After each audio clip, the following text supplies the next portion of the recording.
الحمد لله نحمده ونستعينه ونستغفره ونعوذ بالله من شرور أنفسنا وسيئات أعمالنا من يهده الله فلا مضل له ومن يضلله فلا هادي له وأشهد أن لا إله إلا الله وحده لا شريك له وأشهد أن محمدا عبده ورسوله أما بعد فإن خير الحديث كتاب الله وخير الهدي هدي محمد صلى الله عليه وسلم وشر الأمور محدثاتها وكل محدثة بدعة وكل بدعة ضلالة وكل ضلالة في النار۔ محترم حاضرین، ہمیں سب سے پہلے اللہ رب العالمین کا شکر ادا کرنا چاہیے کہ اس نے ہمیں اس بات کی توفیق دی کہ آج ہم یہاں اکٹھا ہوئے اور کچھ قرآن و حدیث کی باتیں، کچھ عقیدے کی باتیں، اپنے دین کی جانکاری وغیرہ حاصل کریں۔ آپ جانتے ہیں کہ اسلام کا مطلب یہ ہوتا ہے کہ کچھ خاص چیزیں، کچھ خاص الفاظ کہہ کر کے اور کچھ خاص عقیدے کے ساتھ ایک انسان اسلام میں داخل ہوتا ہے، یعنی لا الہ الا اللہ محمد الرسول اللہ کا وہ زبان سے اور دل سے اقرار کرتا ہے تو اس کو مسلمان کہا جاتا ہے۔ لیکن اس کے ساتھ ہی ساتھ یہ بھی جاننا ضروری ہے کہ اگر اسلام میں داخل ہونے کے لیے کچھ چیزیں ہیں تو اسی طریقے سے کچھ چیزیں ایسی بھی ہیں جو ایک انسان کو اسلام سے خارج بھی کر دیتی ہیں۔ کچھ چیزیں ایسی ہیں جن کی وجہ سے اسلام اور ایمان جاتا رہتا ہے، ختم ہو جاتا ہے، ٹوٹ جاتا ہے۔ مثال کے طور پر ہم نے وضو کیا، وضو کر کے نماز پڑھی، لیکن اگر کوئی ایسی چیز پیش آ جائے جس کی وجہ سے وضو ٹوٹ جائے، پیشاب، پاخانہ، ہوا خارج ہونا وغیرہ وغیرہ، اس سے وضو ٹوٹ جاتا ہے نا۔ اب اس کے بعد وہ وضو ہمارا باقی نہیں رہا۔ اگر دوبارہ ہم کو نماز پڑھنی ہے یا کوئی بھی ایسا کام جس میں وضو ضروری ہے تو اس کے لیے ہم کو دوبارہ وضو کرنا پڑے گا۔ اسی طریقے سے اگر ہم روزے سے ہیں تو کوئی چیز جان بوجھ کر کے اگر ہم نے کھا لیا تو ظاہر بات ہے کہ روزہ ٹوٹ جائے گا۔ اسی طریقے سے ایمان بھی ٹوٹتا ہے، اسی طریقے سے ہمارا عقیدہ بھی ختم ہو جاتا ہے۔ تو ظاہر بات ہے کہ ایمان اور عقیدہ بہت بڑا سرمایہ ہے ہماری زندگی کا۔ اس کی حفاظت کرنا اور یہ جاننا ضروری ہے کہ وہ کون سی چیزیں ہیں جو ہمارے ایمان کے لیے خطرہ ہیں، وہ کون سی چیزیں ہیں جن کو کرنے سے، وہ کون سے کام ہیں، وہ کون سی باتیں ہیں جن کو کرنے یا کہنے سے ہم ایمان کے دائرے سے باہر چلے جاتے ہیں۔ ظاہر بات ہے کہ اگر ایمان ہی کے دائرے سے باہر چلے گئے تو بچا پھر کیا؟ یہی ایمان ہی تو ہے جو ہماری سب سے بڑی دولت ہے۔ ایک اللہ کو ماننا، اس کے نبی کو ماننا، قرآن کو ماننا، حدیث کو ماننا۔ تو اگر کوئی کام ہم سے ایسا سرزد ہو جائے، اگر کوئی بات ہماری زبان سے ایسی سرزد ہو جائے کہ جس کی وجہ سے ہم ایمان کے اور اسلام کے دائرے ہی سے باہر ہو جائیں تو ظاہر بات ہے کہ یہ بہت ہی خطرناک چیز ہے۔ ہم اس چیز کو سنجیدگی سے نہیں لیتے، حالانکہ بہت زیادہ سنجیدگی سے لینے کی ضرورت ہے۔ اس کو نواقض اسلام کہتے ہیں۔ نواقض ایمان کہتے ہیں، یعنی ایمان کو توڑنے والی چیزیں، جیسے وضو کو توڑنے والی چیزیں ہوتی ہیں، روزے کو توڑنے والی چیزیں ہوتی ہیں، جن کے بارے میں ہم جانکاری رکھتے ہیں، تو ایمان کو توڑنے والی چیزوں کی بھی جانکاری ہم کو ہونا ضروری ہے، تاکہ ہم اپنا دین، اپنا عقیدہ اور اپنا ایمان محفوظ رکھ سکیں۔ اس سلسلے میں سب سے پہلی چیز جو ایمان سے خارج کرنے والی ہے، وہ ظاہر بات ہے کہ شرک ہے۔ شرک سب سے بڑا گناہ ہے، شرک سب سے خطرناک چیز ہے جو ایک مسلمان کو، ایک صاحب ایمان کو اسلام کے دائرے سے باہر کر دیتی ہے۔ ظاہر بات ہے کہ کل معاملہ تو شرک اور توحید ہی کا ہے۔ ہم نے لا الہ الا اللہ کہا، اللہ کے علاوہ کوئی معبود نہیں، اللہ کے علاوہ کوئی عبادت کے لائق نہیں، لیکن شرک اس کے برعکس یہ ہے کہ اللہ کے ساتھ ساتھ دوسروں کو بھی پوجا جائے، دوسروں کی عبادت کی جائے، اب وہ چاہے بت کی شکل میں ہوں، چاہے کسی پیر اور جن اور ولی کی شکل میں ہوں، تو اللہ کے ساتھ اگر کسی کو شریک ٹھہرایا جائے تو توحید سے اور ایمان سے انسان خارج ہو جائے گا، اس میں کوئی شبہ نہیں۔ اور شرک وہ چیز ہے کہ اللہ کے یہاں اس کے لیے معافی نہیں ہے۔ ان اللہ، قرآن کی آیت ہے، ان اللہ لا یغفر ان یشرک بہ ویغفر ما دون ذلک لمن یشاء۔ اللہ تعالیٰ اپنے ساتھ شرک کیے جانے کو کبھی معاف نہیں کرے گا۔ شرک کے علاوہ جو دوسرے گناہ ہیں ان کو اگر اللہ تعالیٰ چاہے گا تو معاف کر سکتا ہے۔ شرک چھوڑ کر کے جو بھی گناہ ہے تو اس کو اللہ تعالیٰ معاف کر سکتا ہے، اس کی مشیت پر، لیکن شرک کے بارے میں کوئی چانس نہیں۔ ایک جگہ فرمایا کہ انہ من یشرک باللہ فقد حرم اللہ علیہ الجنہ ومأواہ النار وما للظالمین من انصار، کہ جو بھی اللہ کے ساتھ شرک کرے گا تو اس کے اوپر اللہ تعالیٰ جنت کو حرام ٹھہرا دیتا ہے، اس کا ٹھکانہ جہنم ہوتا ہے، اور ظالموں کے لیے، یعنی ایسے مشرکوں کے لیے کوئی معین و مددگار نہیں ہوگا۔ میرے بھائیو، سب سے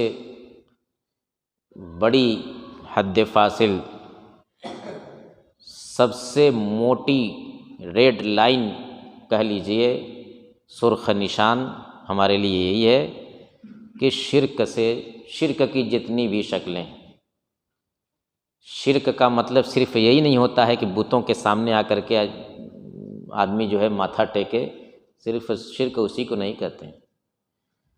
ہر وہ عبادت جو اللہ کے لیے خاص ہے، اگر وہ اللہ کو چھوڑ کر کے یا اللہ کے ساتھ ساتھ دوسروں کے لیے بھی کی جائے وہ شرک ہے۔ قربانی، یعنی اللہ کے نام پر کوئی جانور ذبح کرنا، یہ ایک عبادت ہے۔ ایک چھوٹی سی چھوٹی کوئی چیز ہو، ایک مرغ ہی کیوں نہ ہو، اگر وہ اللہ کے علاوہ کسی اور کے نام پر ذبح کی جائے تو شرک ہے۔ طواف عبادت ہے، خانہ کعبہ کا ہی صرف طواف ہے، اگر وہ کسی قبر کا طواف کرے کوئی، یا کسی اور چیز کا طواف کرے یہ سمجھ کر کے کہ یہ باعث ثواب کام ہے، یہ شرک ہے۔ یہ انسان کو اسلام کے دائرے سے باہر کرنے والی چیز ہے، اس میں کسی کا کوئی اختلاف نہیں ہے۔ اس طرح کے جتنے اعمال ہیں، یہ پیشانی جو اللہ کے سامنے جھکتی ہے، رکوع اور سجدہ کرتی ہے، اگر یہ اللہ کے علاوہ کسی اور کے سامنے جھکے، رکوع سجدہ کرے، یہ شرک ہے۔ تو سب سے خطرناک گناہ، اسلام سے باہر کرنے والی سب سے خطرناک چیز شرک ہے، یہ سب سے بنیادی چیز ہے۔ دوسری چیز کہ انسان اپنے اور اللہ کے درمیان بیچ میں کچھ لوگوں کو وسیلہ اور ذریعہ بنائے اللہ تک پہنچنے کا، یہ بھی شرک ہی کا ایک حصہ ہے۔ ہمارے یہاں سب سے اہم خوبیوں میں سے، اسلام کی اہم خوبیوں میں سے یہ ہے کہ اللہ تک پہنچنے کے لیے ہمیں کسی سیڑھی کی، کسی واسطے کی ضرورت نہیں ہے۔ قرآن میں جگہ جگہ یہ بات کہی گئی ہے کہ مجھ سے ڈائریکٹ مانگو۔ وَإِذَا سَأَلَكَ عِبَادِي عَنِّي فَإِنِّي قَرِيبٌ، میرا بندہ جب مجھ سے سوال کرتا ہے، مانگتا ہے تو میں بہت قریب ہوتا ہوں۔ تو اسلام میں جو ہے یہ کوئی بچولی کی ضرورت نہیں ہوتی ہے، اللہ تک پہنچنے کے لیے کسی بچولی کی ضرورت نہیں ہے۔ ہم ڈائریکٹ اللہ کو پکار سکتے ہیں، ڈائریکٹ اللہ سے مانگ سکتے ہیں، ڈائریکٹ اس کے سامنے اپنی ضرورت رکھ سکتے ہیں۔ مشرکین کی سب سے بڑی خرابی کیا تھی؟ وہ مشرک کیوں تھے؟ وہ ایسا نہیں کہ اللہ تعالیٰ کو نہیں مانتے تھے، اللہ کو مانتے تھے، اللہ پر ایمان رکھتے تھے، لیکن اس کے ساتھ ساتھ کچھ بچولیوں کو بھی جوڑے رہتے تھے۔ یہ میں اپنی طرف سے نہیں کہہ رہا ہوں، قرآن کے اندر اللہ تعالیٰ نے فرمایا ہے کہ الا للہ الدین الخالص والذین اتخذوا من دونہ اولیاء ما نعبدهم الا لیقربونا الی اللہ زلفیٰ، کہ اللہ کے لیے تو خالص دین ہے، خالص دین اللہ کے لیے، جس میں کسی اور کی شرکت اور ساجھیداری نہ ہو، وہ دین اللہ کے لیے۔ اور کچھ لوگ ایسے ہیں جو اللہ کو چھوڑ کر کے کچھ اپنے ولی اور اپنے دوست بنا رکھے ہیں، اور یہ کہتے ہیں کہ ہم ان کی عبادت نہیں کرتے مگر اسی واسطے کہ یہ ہم کو اللہ سے قریب کر دیں گے۔ مشرکین مکہ جو شرک کرتے تھے، جس کی وجہ سے ان سے اور ہمارے نبی صلی اللہ علیہ وسلم سے اور مسلمانوں سے ہر دم ٹھنی رہتی تھی، تو ان کا شرک کیا تھا؟ وہ اللہ کی بھی عبادت کرتے تھے، لیکن اللہ کے ساتھ ساتھ کچھ بیچ میں دوسروں کی بھی عبادت کرتے تھے۔ اب وہ چاہے جن کی شکل میں ہوں، چاہے گزرے ہوئے پیغمبروں کی شکل میں ہوں، چاہے، اور کہتے تھے کہ یہ ہم کو جو ہے اللہ کے قریب کریں گے، یہ ہم کو اللہ، کہتے تھے کہ ہم ان کو ڈائریکٹ نہیں پوجتے ہیں، ہم ان کو اس لیے پوجتے ہیں کہ یہ ہم کو اللہ تک پہنچانے والے ہیں۔ قرآن کے الفاظ ہیں ما نعبدہم الا لیقربونا الی اللہ زلفیٰ۔ اسی وجہ سے وہ مشرک تھے، اسی وجہ سے ان سے لڑائیاں ہوتی تھیں، اور اسی شرک کو ختم کرنے کے لیے اللہ کے نبی صلی اللہ علیہ وسلم تشریف لائے تھے۔ تو آج بھی اگر کوئی مسلمان یہ سمجھتا ہے کہ اللہ تک پہنچنے کے لیے ہمیں کسی بچولی کی ضرورت ہے، کسی شریک اور ساجھیدار کی ضرورت ہے، تو ظاہر بات ہے کہ وہ دین سے خارج ہو جائے گا۔ اس میں بھی کسی کا کوئی اختلاف نہیں ہے۔ ایک جگہ قرآن میں کہا گیا ہے کہ وَيَعْبُدُونَ مِن دُونِ اللَّهِ مَا لَا يَضُرُّهُمْ وَلَا يَنفَعُهُمْ وَيَقُولُونَ هَؤُلَاءِ شُفَعَاؤُنَا عِندَ اللَّهِ، کہ یہ لوگ مشرکین کیا کرتے ہیں کہ اللہ کو چھوڑ کر کے ایسے لوگوں کی عبادت کرتے ہیں جو نہ تو ان کو نفع پہنچا سکتے ہیں، نہ نقصان پہنچا سکتے ہیں، اور پھر یہ کہتے ہیں کہ ہؤلاء شفعاؤنا عند اللہ، کہ یہ لوگ اللہ کے یہاں ہماری سفارش کریں گے۔ جن کو پوچھتے تھے صرف انہی کو نہیں پوچھتے تھے، اللہ کو بھی مانتے تو کہتے تھے کہ یہ ہم کو اللہ کے یہاں ہم کو پہنچائیں گے، اللہ کے یہاں ہماری سفارش کریں گے۔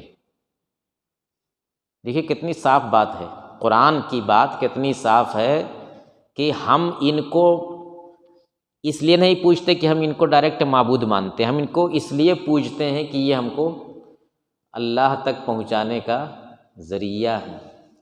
تو آج بھی اگر کوئی ایسا کام کرے گا کہ کچھ بزرگوں کو، کچھ پیروں پیغمبروں کو اور کچھ جنوں شیطانوں کو اس چکر سے ان کو پوجتا ہے، ان کی باتیں مانتا ہے، ان کو کہ یہ ہمارے اور اللہ کے درمیان واسطہ ہیں، تو قرآن ایسے لوگوں کو مشرک اور کافر ٹھہراتا ہے۔ یہ انسان کے عقیدے کے لیے یہ بھی بہت ہی خطرناک چیز ہے، اس سے انسان اسلام سے اور ایمان سے خارج ہو جاتا ہے۔ اس لیے اس معاملے میں بھی ہمیں بہت زیادہ سنجیدہ رہنے کی ضرورت ہے۔ اسی طریقے سے تیسری چیز کہ ظاہر بات ہے کہ ایک توحید ہے اور ایک شرک ہے۔ ہم مسلمان اس لیے ہیں کہ ایک اللہ کو مانتے ہیں، دوسرے لوگ مسلمان اس لیے نہیں ہیں کہ کئی معبودوں کو مانتے ہیں۔ تو جو کئی معبودوں کو مانتے ہیں، جو مشرک ہیں، جو بت پرست ہیں، اگر ہم ان کو مشرک نہ کہیں، اگر ہم ان کو کافر نہ مانیں یا ان کے کفر اور شرک کے بارے میں شبہہ کریں کہ ہو سکتا ہے کہ یہ بھی صحیح ہوں، تو یہ عقیدہ اور یہ نظریہ بھی انسان کو اسلام سے خارج کر دیتا ہے۔ جو اہل شرک کو، اہل کفر کو مشرک اور کافر نہ کہے، مشرک اور کافر نہ مانے، یا ان کے کفر و شرک کے بارے میں شبہہ کرے اور یہ سوچے کہ ہو سکتا ہے کہ ان کا مذہب بھی سے بہت سارے لوگ جیسے یہودی ہیں، عیسائی ہیں، مجوسی ہیں، بت پرست ہیں، بہت سارے لوگ کہتے ہیں کہ سارے مذاہب یکساں ہے، یہ سارے مذاہب کیا ہے؟ اللہ تک پہنچنے کا ذریعہ ہے۔ یہ غلط بات ہے۔ ہم اسلام کا عقیدہ یہ ہے، وہ جو آسمانی مذاہب جو کہے جاتے ہیں، یہودیت ہے، عیسائیت ہے وغیرہ، اسلام کے آنے کے بعد سب کو ختم کر دیا گیا، اعلان کر دیا گیا کہ اب اسلام کے علاوہ کسی اور دین، کسی اور مذہب کی کوئی گنجائش نہیں، سارے مذاہب کے خاتمے کا اعلان کر دیا گیا۔ اب کوئی یہ سوچے کہ ہاں یہودی مذہب بھی برحق ہے یا عیسائی مذہب بھی برحق ہے، وہ بھی صحیح ہے، یہ بھی صحیح ہے، اگر یہ سوچتا ہے، یہ عقیدہ رکھتا ہے، تو یہ اس کو ایمان کے دائرے سے باہر نکالنے والی چیز ہے۔ اللہ تعالیٰ نے ابراہیم علیہ السلام کے بارے میں قرآن میں فرمایا کہ قد کانت لکم اسوۃ حسنۃ فی ابراہیم والذین معہ اذ قالوا لقومہم انا براء منکم ومما تعبدون من دون اللہ کفرنا بکم وبدا بیننا وبینکم العداوۃ والبغضاء ابدا حتی تؤمنوا باللہ وحدہ، کہ ابراہیم علیہ السلام کے اندر اور ان کے ماننے والوں کے اندر تمہارے لیے ایک نمونہ ہے، یہ تمہارے لیے آئیڈیل ہے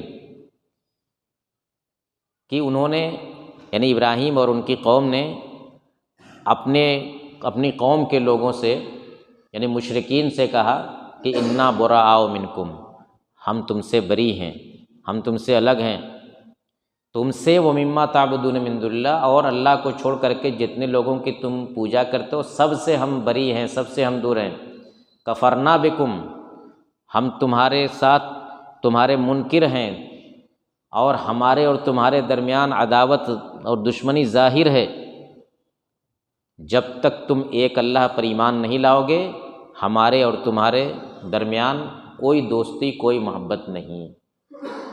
تو یہ چیز کہ ہم حق پر ہیں، یہی اسلام ہی حق ہے، یہ میرے بھائیوں کوئی رواداری اس کو نہیں کہتے کہ ہاں یہ بھی صحیح ہے، یہ بھی صحیح ہے، اس کو یہ رواداری نہیں ہے،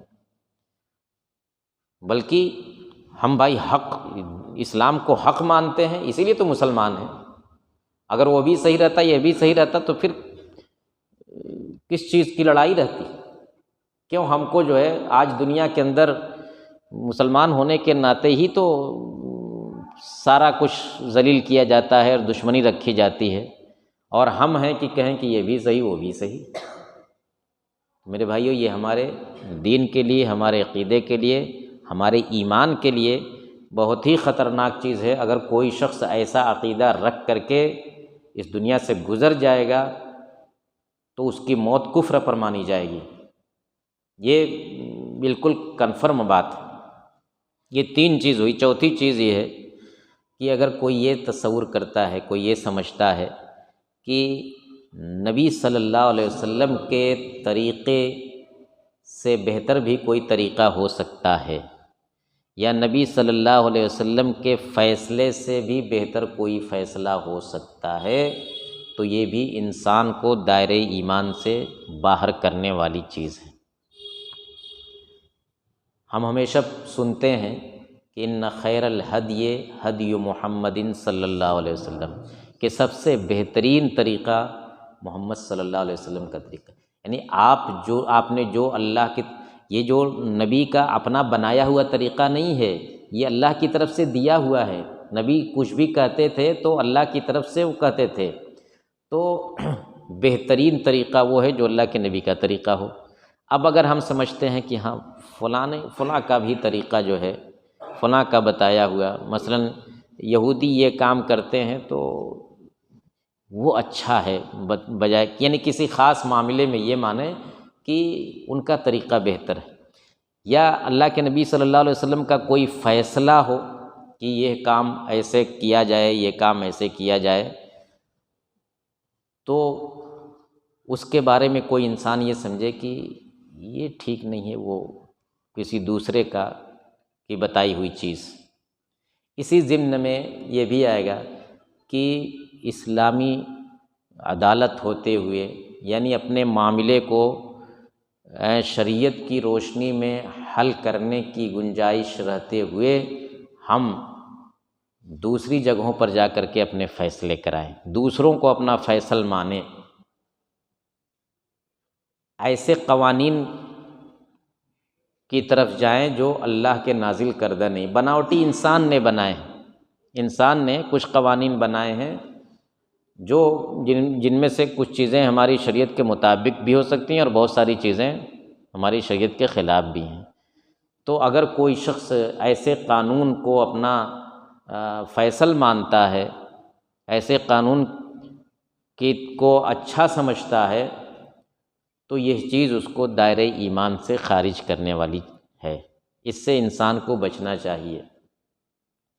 بہت سارے لوگ جو ہے کچھ مسائل آتے ہیں، مثلاً خاص طور سے میراث کی تقسیم کا معاملہ آتا ہے، تو ان سے کہا جاتا ہے کہ بھائی شریعت کے مطابق تقسیم ہوگا، شریعت نے جس کا جتنا حصہ دیا ہے اس کو اتنا ملے گا۔ تو بعض لوگ کیا کہہ دیتے ہیں کہ میں شریعت کو نہیں مانتا۔ بہت سارے لوگوں کی زبان سے سنا جاتا ہے، کہتے ہیں کہ میں شریعت کو نہیں مانتا۔ ارے بھائی، جب آپ اپنے منہ سے کہہ رہے ہو کہ شریعت کو نہیں مانتے، تو پھر مسلمان رہ گئے؟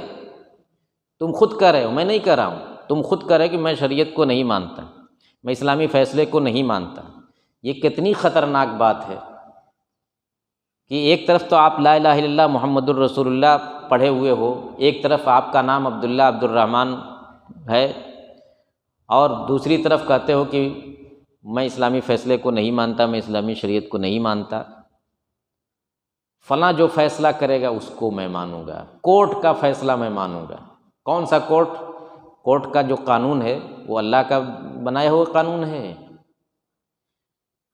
تو اگر کوئی یہ سمجھتا ہے کہ اللہ کے یا نبی صلی اللہ علیہ وسلم کے لائے ہوئے قانون اور فیصلے سے اچھا کسی کا فیصلہ ہے اور اس کو میں مانوں گا، تو ایسا شخص بھی دائرہ اسلام سے خارج ہو جاتا ہے۔ پانچویں چیز کہ اگر کوئی شخص نبی صلی اللہ علیہ وسلم کی لائی ہوئی شریعت میں سے کسی چیز کو برا سمجھتا ہے،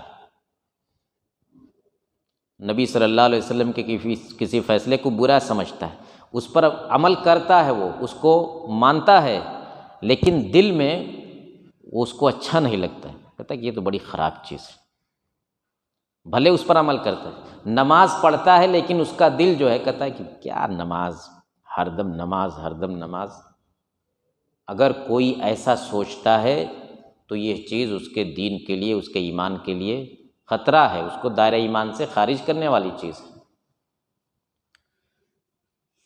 اسی طریقے سے اسی میں یہ بھی داخل ہے کہ جیسے اسلام کی جو حدود ہیں، مثلاً زناکار کو کوڑے لگائے جائیں، اور اگر شادی شدہ زناکار ہے تو اس کو پتھر مارا جائے، یعنی اس کو قتل کیا جائے، چور کا ہاتھ کاٹا جائے، یہ سب اسلامی سزائیں ہیں۔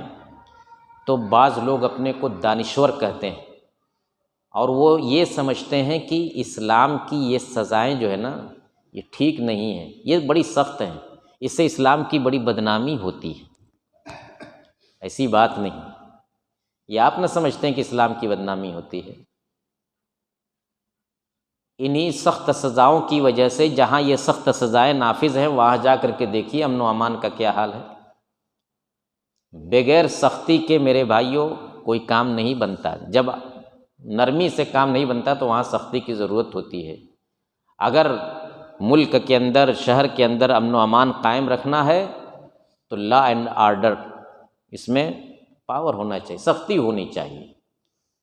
تو یہ سختی اس لیے نہیں ہے کہ اسلام یہ نہیں چاہتا کہ ہاں لوگوں کی گردن اڑاتے چلو، لوگوں کا ہاتھ کاٹتے چلو، سب کو اپاہج بنا دو، اس لیے نہیں یہ قانون ہے۔ یہ سختی اس لیے ہے تاکہ لوگ ڈریں، کوئی چور چوری کرنے سے ڈرے، زناکار زنا کرنے سے ڈرے کہ اگر میں نے یہ کام کیا تو میرے ساتھ یہ سلوک کیا جائے گا، مجھ کو یہ سزا دی جائے گی، اگر میں نے چوری کی تو میرا ہاتھ کاٹا جائے گا، یہ سوچ کر کے وہ جو ہے وہ جرم کی طرف نہیں بڑھے گا۔ تو بہت سارے لوگ اپنے دل میں یہ سوچتے ہیں کہ اسلام کی یہ سب سزائیں جو ہے بڑی سخت ہے، ٹھیک نہیں ہیں آج کے زمانے میں۔ ایسی سوچ بھی انسان کو دائرۂ ایمان سے باہر کر دیتی ہے۔ اس سلسلے میں انسان کو چوکنا رہنا چاہیے۔ قرآن کے اندر اللہ تعالیٰ نے فرمایا کہ ذَلِكَ بِأَنَّهُمْ كَرِهُوا مَا أَنزَلَ اللَّهُ فَأَحْبَطَ أَعْمَالَهُمْ، کہ انہوں نے اللہ کی نازل کردہ چیز کو ناپسند کیا تو اللہ نے ان کے عمل کو باطل کر دیا۔ عمل کو باطل کرنے کا مطلب ہے کہ جو کچھ ان کے پاس تھا سب ختم۔ کس وجہ سے؟ کہ اللہ کی نازل کردہ بات کو، اللہ کی نازل کردہ شریعت کو، اللہ کے دیے ہوئے فیصلے اور حکم کو انہوں نے کیا کیا؟ کرہو، ناپسند کیا، کہا کہ یہ اچھا نہیں ہے۔ تو اس کی وجہ سے ان کے سارے اعمال باطل کر دیا اللہ تعالیٰ نے، یعنی ان کو ان کا سب کچھ کیا دھرا ختم ہو گیا، وہ دائرۂ ایمان سے باہر ہو گئے۔ چھٹی چیز اس سلسلے کی جو انسان کو دائرۂ ایمان سے باہر کرنے والی ہے وہ ہے اللہ اور اس کے رسول کا اور دین کا مذاق اڑانا۔ کوئی اللہ کا مذاق اڑائے، نعوذ باللہ، نبی صلی اللہ علیہ وسلم کا مذاق اڑائے، دین کا مذاق اڑائے، دین کی کسی تعلیم کا مذاق اڑائے، دیندار لوگوں کا مذاق اڑائے، نماز پڑھنے والوں کا مذاق اڑائے، قرآن پڑھنے والوں کا مذاق اڑائے، داڑھی رکھنے والوں کا مذاق اڑائے، تو یہ چیز بھی کفر ہے۔ کیسے؟ قرآن کی آیت سنیے، قُلْ أَبِ اللَّهِ وَآيَاتِهِ وَرَسُولِهِ كُنْتُمْ تَسْتَهْزِئُونَ لَا تَعْتَذِرُوا قَدْ كَفَرْتُمْ بَعْدَ إِيمَانِكُمْ قَدْ كَفَرْتُمْ بَعْدَ إِيمَانِكُمْ۔ کچھ لوگوں نے ایک مرتبہ، غزوہ تبوک کی بات ہے، کہ انہوں نے اللہ کے رسول صلی اللہ علیہ وسلم کا مذاق اڑا دیا کسی وجہ سے۔ تو ان سے جب پوچھا گیا کہ آخر تم نے یہ کام کیوں کیا، تو کہا کہ بس ہم نے مذاق میں کیا ہے، ہمارا مقصد نہیں تھا، مذاق اڑانا نہیں تھا، بلکہ ہنسی میں، کچھ لوگ آپس میں ہنسی مذاق کرتے ہیں نا، تو کہا کہ مذاق میں ہم نے جو ہے ایسا کر دیا تھا۔ تو قرآن کی آیت نازل ہوئی کہ وَلَئِن سَأَلْتَهُمْ لَيَقُولُنَّ إِنَّمَا كُنَّا نَخُوضُ وَنَلْعَبُ، کہ اگر آپ ان سے پوچھیں گے اس بارے میں کہ کیوں نبی کا مذاق اڑایا، تو کہیں گے کہ بس ہم لوگ بس ویسے ہی ہنسی مذاق کر رہے تھے، آپس میں دل لگی کر رہے تھے، ہمارا مقصد مذاق اڑانا نہیں تھا۔ اللہ تعالیٰ کیا کہہ رہا ہے؟ قُلْ أَبِ اللَّهِ وَآيَاتِهِ وَرَسُولِهِ كُنْتُمْ تَسْتَهْزِئُونَ، کہ ان سے کہیے کہ مذاق اڑانے کے لیے اللہ، رسول اور اس کی آیتیں ہی ملی تھیں۔ مذاق اڑانے کے لیے اللہ، رسول اور اس کی آیتیں ہی ملی تھیں، اور کوئی کچھ چیز نہیں ملی تھی دل لگی کرنے کے لیے، ہنسی مذاق کرنے کے لیے، وقت گزاری کے لیے۔ لا تعتذروا، اب کوئی عذر نہ پیش کرو، قد کفرتم بعد ایمانکم، تم نے کفر کر دیا اپنے ایمان کے بعد۔ دیکھیے کتنی صراحت سے قرآن کہہ رہا ہے، کیا کہہ رہا ہے کہ تم نے کفر کر دیا بعد ایمانکم، یعنی پہلے تمہارے پاس ایمان تھا، لیکن یہ مذاق اڑانے کی وجہ سے، اللہ رسول کا مذاق اڑانے کی وجہ سے تم نے کفر کر دیا۔ تو دیکھیے اس سے یہ پتہ چلا کہ ہنسی مذاق میں بھی کوئی اس طرح کا کرتا ہے تو وہ اس کا ایمان جاتا رہتا ہے۔ وہ یہ نہ کہے کہ بس ہم نے قصدن نہیں کیا تھا، جان بوجھ کر کے، یا ویسے نہیں کیا تھا، ہمارا مقصد یہ نہیں تھا، یہ سب عذر نہیں چلتا ہے۔ ساتویں چیز جو انسان کے ایمان کے لیے خطرہ ہے وہ ہے جادو۔ جادو کیا ہوتا ہے؟ جادوگر کو آپ دیکھتے ہیں، ان لوگوں کے تعلقات جنوں سے اور شیطانوں سے، خبیث قسم کے جنوں اور شیطانوں سے ہوتے ہیں۔ ان سے کانٹیکٹ میں رہے بغیر یہ اپنا کام نہیں کرتے جادوگر۔ اور یہ جو خبیث قسم کے جن اور شیطان ہوتے ہیں، یہ اس وقت تک اس کی مدد نہیں کرتے جادوگر کی جب تک کہ اس سے شریعت کے خلاف کوئی کام نہیں کرا لیتے۔ آپ تفصیل میں جائیں گے دیکھیں گے، وہ کہیں گے کہ قرآن کی بے حرمتی کرو تب ہم تمہارا کام کریں گے، اپنے پاؤں میں قرآن باندھ کر کے چلو، نعوذ باللہ من ذالک، قرآن کو بیت الخلاء میں ڈالو، اس طرح کی گندگی، اس طرح کا برا کام جب تک نہیں کرا لیتے تب تک جو ہے یہ جن اور شیطان ان جادوگروں کی مدد نہیں کرتے۔ تو اس لیے اس عمل کو بھی اسلام میں کفر کہا گیا ہے۔ قرآن کی آیت ہے وَمَا يُعَلِّمَانِ مِنْ أَحَدٍ حَتَّى يَقُولَا إِنَّمَا نَحْنُ فِتْنَةٌ فَلَا تَكْفُرْ۔ ہاروت ماروت کا واقعہ ہے سورہ بقرہ کے اندر کہ بطور آزمائش کے ان کو بھیجا گیا تھا، تو وہ کہتے تھے، کسی کو بھی سکھلاتے تھے اگر جادو تو اس سے کہتے تھے کہ دیکھو ہم لوگ آزمائش کے لیے ہیں، فلا تکفر، اس لیے تم کفر کا ارتکاب نہ کرو۔ یعنی اگر جادو سیکھو گے تو یہ کفر کا ارتکاب ہے، یہ کفر کے دائرے میں جانا ہے، اس لیے تم چوکنا رہو، اس سے دور رہو تو بہتر ہے۔ تو یہ چیز آج سماج کے اندر آپ دیکھتے ہیں، گلی گلی یہ جادوگر موجود رہتے ہیں، اور افسوس کی بات یہ ہے کہ ایک اپنے آپ کو مسلمان کہنے والا انسان ایسے جادوگروں کے پاس جاتا ہے اور ان کی مدد لیتا ہے، جس عمل کو اسلام نے، قرآن نے سراسر کفر کہا ہے۔ تو ایسے عمل سے اور ایسا عمل کرنے والوں سے دور رہنا چاہیے۔ آٹھویں چیز کہ اگر کوئی شخص جو ہے مشرکوں اور کافروں کی مدد کرتا ہے مسلمانوں کے خلاف، ایک طرف مسلمانوں کی جماعت ہے، کچھ لوگ ان کے مخالف ہیں غیر مسلم، تو ان غیر مسلموں، مسلمان ہوتے ہوئے غیر مسلموں کا ساتھ دیتا ہے، کس لیے؟ کہ وہ مسلمانوں کے اوپر ظلم ڈھائیں، وہ مسلمانوں کو تکلیف پہنچائیں، تو ایسا کرنے والا دائرہ اسلام سے خارج ہو جاتا ہے۔ قرآن کریم کی آیت ہے کہ وَمَن يَتَوَلَّهُم مِّنكُمْ فَإِنَّهُ مِنْهُمْ، جو ان سے دوستی کرے گا، یعنی اہل کفر سے جو دوستی کرے گا، ان کا ساتھ دے گا، اس کا شمار انہی میں سے ہوگا، وہ انہی کا ایک حصہ مانا جائے گا۔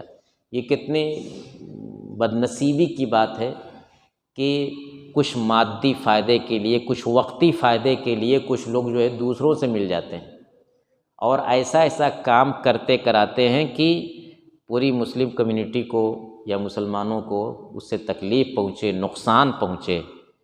یہ چیز ایک انسان کے ایمان کے لیے، اس کے عقیدے کے لیے، اس کے دین کے لیے بہت ہی خطرناک چیز ہے۔ یہ سوچنے والی چیز ہے کہ ہم ایمان پر ہونے کا دعویٰ کرنے کے باوجود دوسروں کو ورغلاتے ہیں مسلمانوں کے خلاف۔ اب یہ چاہے انفرادی طور پر ہو، اکیلے کوئی کام کرے، یا یہ کہ کوئی ایک ملک دوسرے ملک کے لیے کرے، کوئی ایک جماعت دوسری جماعت کے لیے، ایک پارٹی دوسری پارٹی کے لیے اگر ایسا کرتی ہے تو سب لوگ اس کے اندر داخل ہیں، اس سے انسان کا ایمان اور ایمان خطرے میں پڑتا ہے۔ 10 چیزوں میں سے 9ویں چیز ہے کہ اگر کوئی یہ سمجھتا ہے کہ دین محمدی سے الگ رہ کر کے بھی ہم مسلمان رہ سکتے ہیں، تو یہ اس کو دائرہ ایمان سے باہر کرنے والی چیز ہے۔ یعنی مسلمان ہم اپنے آپ کو مانیں لیکن کسی اور دوسرے عقیدے کو مانیں، اپنے آپ کو مسلمان کہیں، لا الہ الا اللہ محمد رسول اللہ بھی پڑھتے رہیں، اپنے کو عبداللہ عبد الرحمن بھی کہتے رہیں، لیکن یہ سمجھیں کہ ہم شریعت کے پابند نہ رہ کر کے کوئی دوسری طرف بھی چلے جا سکتے ہیں۔ قرآن میں کہا گیا کہ وَمَن يَبْتَغِ غَيْرَ الْإِسْلَامِ دِينًا فَلَن يُقْبَلَ مِنْهُ، کہ جو شخص اسلام کے علاوہ کوئی اور دین تلاش کرے گا وہ اس سے قبول نہیں کیا جائے گا۔ قرآن کی آیت ہے، اسلام کو چھوڑ کر کے کوئی اور دین تلاش کرے گا، کوئی اور نظریہ، کوئی اور عقیدہ تلاش کرے گا جو اسلام سے ہٹ کر کے ہے، تو وہ اس سے قبول نہیں کیا جائے گا۔ اب وہ چاہے یہودیت کا ہو، عیسائیت کا ہو، کمیونزم کا ہو، یعنی جو بھی عقیدہ ہو، اسلام کے علاوہ کوئی اور عقیدہ، کوئی اور مذہب قبول نہیں ہے۔ 10ویں اور آخری چیز کہ اللہ کے دین سے منہ موڑنا، اللہ کے دین سے منہ موڑنا، اللہ کے دین سے الگ تھلگ رہنا۔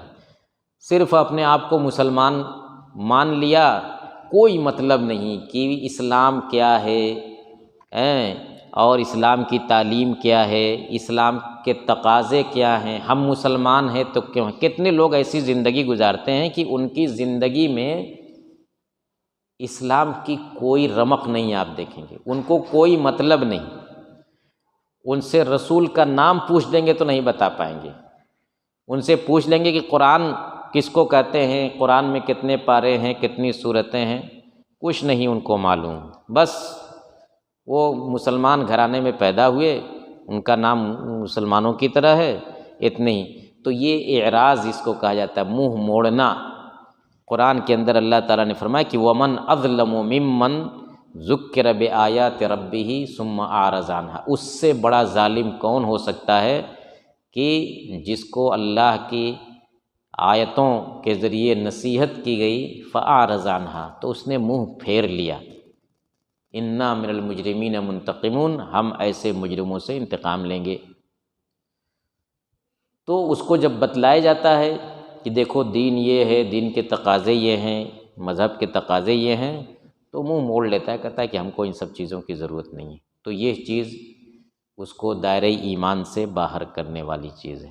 یہ 10 چیزیں میرے بھائیوں، ان کو نواقض ایمان کہا جاتا ہے، یعنی ایک مسلمان کے ایمان کے لیے خطرہ ہے، اس معنی میں خطرہ ہے کہ ان چیزوں کے ارتکاب سے ایک انسان اپنا ایمان کھو دیتا ہے، اس کا ایمان ٹوٹ جاتا ہے، جیسا کہ ہم نے شروع میں بتایا ہے کہ جس طریقے سے وضو کرنے کے بعد ہوا خارج ہونے سے وضو ٹوٹ جاتا ہے، پیشاب کر لینے سے وضو ٹوٹ جاتا ہے، پائخانہ کرنے سے وضو ٹوٹ جاتا ہے، روزے کی حالت میں جان بوجھ کر کے کھانے پینے سے روزہ ٹوٹ جاتا ہے، اسی طریقے سے ان 10 چیزوں میں سے کسی بھی ایک چیز کا بھی ارتکاب کرنے سے انسان کا ایمان ٹوٹ جاتا ہے، ختم ہو جاتا ہے۔ اب چاہے وہ مذاق میں کرے تو بھی اور سنجیدگی سے بھی کرے، اس میں کوئی فرق نہیں ہے۔ جیسا کہ قرآن کی اس آیت میں آپ نے دیکھا